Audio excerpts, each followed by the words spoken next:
안녕하세요. 백두산 금융연구소의 백두산입니다. 7월 22일 수요일 오전 10시 37분입니다. 제가 원래 여기 제 얼굴 띄워놓고 하는데 그게 지금 요즘 윈도우 업데이트 한번 잘못했더니 이게 카메라가 왔다 갔다 해요. 그래가지고 오늘은 일단 없이 녹화를 하겠습니다. 양해 좀 해주시고요. 오늘은 이제 투자 뭐 분석, 시장 분석이 아니고 좀 심리적인 얘기를 오래간만에 해볼까 합니다. 왜 이런 얘기를 하냐면은 어젯밤에 제가 어젯밤 영상 보시면 아시다시피 어떤 분이 리플을 길게 달아 놓으셔가지고 이제 거기에 대해서 제가 얘기를 하면서 거기서 좀 아이디어를 얻게 됐는데요. 지금은 안타깝게도 이제 그분이 리플을 지우고 가셔가지고 이 그 내용을 볼 수는 없습니다. 영상을 통해서 볼 수밖에 없는데 아무튼 그 어제 그 지워버리신 그분이 써놓은 리플 아래에 닉네임이 히키코모리입니다. 히키코모리님이 답변을 막 달아놓으셨는데요. 그 답변 내용에서 이번 영상에 대한 아이디어를 얻은 거예요. 히키코모리님이 이 말을 굉장히 잘 이해하고 계시더라고요. 투자의 책임은 투자자 본인에게 있다라는 이 아주 흔하디 흔한 아주 맨날 우리가 들어보는 요 말에 대한 의미를 잘 이해하고 계시는 것 같더라고요. 이 내용은 여러분들과도 좀 함께 얘기를 해보면 좋을 것 같아서 제가 이렇게 따로 영상으로 만들게 됐습니다. 아이디어를 제공해주신 히키코모리님께 감사하다는 말씀 드리면서 좀 시작해 보도록 할게요. 그러면서 거기에 더해서 요즘 투자자들에게 필요한 능력이 무엇이냐에 관련된 것도 조금 얘기하고 넘어가도록 하겠습니다. 우선은 이 흔해 빠진 얘기죠. 제 영상 위에도 써 있습니다. 이렇게 투자의 책임은 투자자 본인에게 있습니다 라고 위에 써 있죠. 이게 사실 표면적으로 보면은 증권업계나 증권방송이나 저 같은 사람이 네가 망하더라도 내 탓이 아니야 라고 이렇게 단순히 책임 전가를 위해서 쓰는 것이긴 합니다. 표면적으로는 그래요. 네가 망해도 나한테 법적으로 책임을 물을 수 없어 라는 게 표면적인 의미입니다. 근데 사실 이게 단순히 증권사나 증권 방송하는 애들이 책임을 피해가기 위해서 저런 말을 하는구나 라고만 이해하시면 안 된다는 겁니다. 사실 진실은 요 안에 숨겨져 있는 거거든요. 이게 그 사인하시는 분, 투자의 책임은 투자자 본인에게 있다라는 말을 읽고 거기에 사인하고 서명하고 그거에 동의하신 분은 사실 이거에 동의하신 거예요. 나는 네가 제공하는 투자 정보나 투자 아이디어를 완벽하게 이해해서 내 걸로 만들었고 너의 투자 아이디어로 내가 투자를 하다 망해도 나는 전혀 아쉽지가 않다. 왜냐? 내가 다 이해하고 그럴 거라고 생각해서 투자를 했는데 망한 거는 내가 이미 어떤 찬스를 다 사용한 거기 때문에 난 아쉽지 않아 라는 의미를 담고 있는 거예요. 생각보다 깊은 내용이 담겨 있습니다. 이게 단순하게 표면적인 의미로 망해도 내 탓이 아니야, 망해도 나한테 책임을 물을 수 없어 라는 그 책임 회피용 멘트가 아니라는 거죠. 사실 이 안엔 굉장히 무서운 의미가 숨겨져 있다는 겁니다. 그 제 유튜브나 뭐 증권방송이나 이런 걸 활용하실 때 사실 그래서 이런 태도가 필요한 것 같아요. 이런 태도가 중간에 요게 들어가야 됩니다. 내가 판단해 보니, 요 부분이 굉장히 중요한 거예요. 요 부분이 뭐 예를 들면은 야 백두산 금융연구소라는 유튜브가 있는데 거기서 봤더니 앞으로 폭락이 올 거래. 그래서 인버스 샀어. 이건 잘못됐다라는 거죠. 아시겠죠? 이거는 왜냐? 이렇게 얘기를 하는 건 뭐냐면은 제가 얘기하는 어떤 내용들을 여러분들이 내 것으로 받아들이지 못하고 이해하지 못한 상태에서 단지 저놈이 대세 하락이 온다라는 내용만 듣고 인버스를 산 거기 때문에 그거는 뭐 쉽게 말해서 거의 뭐 뇌동매매, 충동매매에 가깝다고 볼 수가 있겠죠. 이거는 어떤 좀 내가 책임을 진다라는 측면에서는 투자자 본인이 책임을 진다라는 측면이 좀 아닌 것 같습니다. 그죠? 진짜 내가 책임을 지는 투자를 한다면은 요 부분이 들어가야 됩니다. 야, 백두산 금융연구소에서 뭐라고 하는데 내가 가만히 들어보고 내가 집에서 판단을 해봤는데 근데 저놈이 얘기하는 게 맞는 것 같아. 저 의견이 타당한 것 같아. 그래서 내가 뭐를 샀어 라고 한다면은 그거는 맞는 게 될 겁니다. 이 두 개의 차이를 조금 아시겠죠? 여러분들 그러니까 주식 사실 때 야, 주식 방송에서 제가 추천했어. 그러니까 좋은 거야. 사야지. 이게 아니고 야, 주식 방송에서 저놈이 저러던데 가만 듣고 보니까 맞는 것 같아. 그래서 나도 뭘 한번 사봤어. 요렇게 되면은 조금 얘기가 달라진다라는 거죠. 아시겠죠?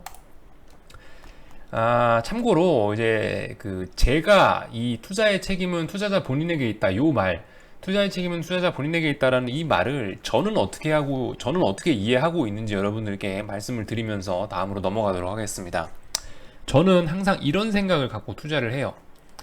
지금 제가 알고 있는 범위, 사람이다 보니까 어쨌든 한계가 있습니다. 내가 알고 있는 범위, 내가 판단할 수 있는 범위 내에서 지금 이 순간, 지금 이 종목이 현재 시장에 2,000개, 3,000개가 넘는 종목 중에 가장 최고의 선택이라고 생각한다. 내가 알고 있는 범위 내에서 가장 최고의 선택을 했음에도 불구하고 잘못될 수가 있죠. 잘못되면 그럼 망해야 돼요. 어쩔 수 없어요. 그냥 그게 이제 그렇게 되면 내 운명이다. 나는 내가 알고 있는 한에서 최선을 다했는데도 불구하고 시장이 반대로 간다면 어쩔 수 없다. 망해야 된다. 라고 생각을 하고 투자를 하고 있습니다. 이게 어쩌면은 투자의 책임은 투자자 본인에게 있다는 이 짧은 한 문장 안에 함축되어 있는 내용일 수도 있어요. 저는 이렇게 생각을 하고 이 말을 그렇게 받아들입니다. 투자의 책임은 투자자 본인에게 있다는 말을 이런 식으로 좀 받아들입니다. 조금 좀 비장하게 받아들이고 있죠. 그러니까 이거예요. 주식은 결과적으로 그 100%는 없습니다. 물론 100%에 가까운 그런 것들이 아예 없진 않은데요. 어쨌든 100%는 거의 없고 사실상 확률 게임이죠. 잘못될 수도 있다는 가능성을 항상 열어놓으셔야 되고, 잘못되면 어떻게 된다? 망한다 라는 걸 항상 받아들이셔야 됩니다. 큰 돈 벌겠다고 들어오다 보면 어쨌든 큰 돈을 벌겠다고 들어왔는데 하다 보면 까일 수도 있는 거예요. 어쩔 수 없는 거예요. 이런 점들 좀 받아들이셔야 될 것 같고, 그래서 이제 아시다시피 주식이라는 게 여러분들 매우 날카로운 칼이자 스포츠카라고 생각을 하시면 되겠습니다. 직장 생활 하는 거는 직장 생활이나 식당을 하는 거는 상대적으로 무딘 칼, 그리고 일반적인 그냥 보통의 성능을 가진 자동차 정도라고 생각하면 되겠죠. 여기 스파이더맨의 엉클 샘, 아니 스파이더맨의 엉클 벤이 이렇게 얘기를 했습니다. With great power comes great responsibility라고 했는데, 이게 무슨 얘기냐면 큰 힘에는 큰 책임이 따른다고 했어요. 여러분들 여러분들 직장 생활하는 게 아니고 조그마한 자영업 하는 게 아니고 주식이라는 아주 날카로운 칼을 휘두르는 겁니다. 어쩔 수 없어요. 날카로운 칼을 휘두르다 보면 본인이 다칠 가능성도, 본인이 중상을 입을 가능성도 훨씬 높아진다는 거, 이 점을 아셔야 됩니다. 스포츠카를 타고 있다는 거, 남들보다 목표치에 빨리 갈 수 있겠죠. 그러나 남들보다 빨리 죽을 수도 있다는 거를 생각을 하셔야 돼요. 큰 힘에는 큰 책임이 따른다는 스파이더맨의 엉클 벤의 그런 이야기를 한번 생각해 보실 필요가 있을 것 같고요. 마지막으로 요 얘기하고 마치도록 하겠습니다. 요즘 투자자들에게 중요한 게 그래서 뭐냐, 옛날 투자자들이 아니고 요즘 투자자들에게 중요한 거 뭐냐 라는 점을 좀 얘기를 해볼 건데요. 제가 요즘 맨날 이제 기다리고 있지 않습니까? 주식 사놓고 기다리고 매수의 타이밍을 기다리고 있는데, 요즘 사실 삼국지에 꽂혀서 삼국지 드라마 보고 있습니다. 95편짜리.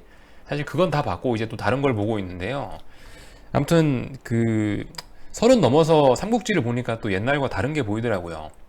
원소의 이야기가 조금 좀 꽂혔습니다. 그래서 여러분들께 이 얘기를 드리는 건데, 삼국지에서 원소를 보다 보면 원소는 주변에 굉장히 인재가 많았어요. 인재가 굉장히 많았어요. 그러나 인재를 활용하지 못했습니다. 왜 인재를 활용하지 못했냐? 저놈이 인재인지 저놈이 간신인지 충신인지 구분하지 못해서 결과적으로 간신을 등용해 갖고 망했다라는 게 어떤 삼국지에서 보는 원소가 우리한테 주는 교훈이 아닐까 싶습니다. 이게 결과적으로 우리 주식 투자자들한테도 그대로 인용이 되는 거예요. 옛날에는 인재 자체가 없었던 거죠. 옛날에는 정보 자체가 없어가지고 숨겨져 있는 정보를 찾아내기만 했다면은 어느 정도 시장 초과 수익이 달성이 가능했지만, 지금은 어떠냐? 정보가 널려 있습니다. 지금은 인재가 널려 있다는 거죠. 지금 우리는 원소와 같은 그런 상황에 처해 있는 거예요. 인재가 너무 많아요. 근데 문제는 이놈이 간신인지 충신인지는 내가 판단을 해야 되는 거예요. 그 얘기 뭐냐? 널려있는 정보를 잘 해석해서 자기만의 의견으로 만들어야 되고, 무엇이 좋은 정보인지 나쁜 정보인지 스스로 구분할 줄 알아야 된다. 그래서 옛날에는 단순하게 이렇게 아는 것이 힘이었다면은, 지금은 아는 것이 힘인 걸 넘어서 잘 해석하는 것이 힘인 시대가 온 것 같습니다.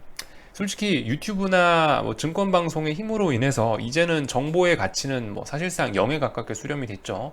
이제 좋은 정보는 없습니다. 단지 이제 정보의 값어치는 이제 거의 0에 가까운데, 그 중에서 어떤 것들이 진짜 값진 정보인지 판단하는 그런 것들이 중요하다는 거죠. 어떻게 공부를 해야 될까요? 이런 쪽 뭐가 좋은지 안 좋은지 결과적으로 자기만의 의견을 만드는 거, 이런 것이 우리가 좀 공부해야 될 부분이 아닌가, 이런 부분으로 좀 능력치를 키워나가시는 게 좋은 방법이 아닌가라는 생각이 듭니다. 그래서 본인만의 기준을 만드셔야 된다. 본인만의 기준이 있어야 이게 좋은 정보인지 나쁜 정보인지 스스로 구분을 할 수 있을 거 아닙니까? 그죠? 본인만의 기준으로 과도하게 흘러넘치는 인재들, 과도하게 많이 들어오는 정보를 다 필터링 해버리는 겁니다. 그래서 너무 많은 정보를 받아들이는 것도 사실 요즘 세상에서 별로 좋지는 않은 것 같아요. 제가 증권방송에서 몇 개의 지표를 말씀 안 드리죠. 뭐 빅스 지수나 좀 보고요, 콜옵션, 풋옵션이 어쩌고 저쩌고 보고, 환율이나 보고, 요 정도 보고 있습니다. 더 많은 지표를 볼 수도 있지만 더 많은 지표를 봐봐야 판단에 혼란만 주기 때문에 안 보는 거거든요. 저 같은 경우는 이렇게 하는데, 어쨌든 그래서 그 본인의 기준이 생기기 전까지는 근데 다양한 지표들을 보시고 이 지표가 얼마나 설명력을, 얼마나 시장에 대한 설명력을 가지고 있나 여러분들이 직접 확인을 하셔야 될 겁니다. 그런 과정에서 다른 사람들의 말을 좀 들어볼 필요가 있겠죠. 그러나 일단 한번 본인만의 기준이 생긴다고 한다면은 저는 굳이 다른 사람의 말을 더 이상 들어볼 필요는 없다라고 생각합니다.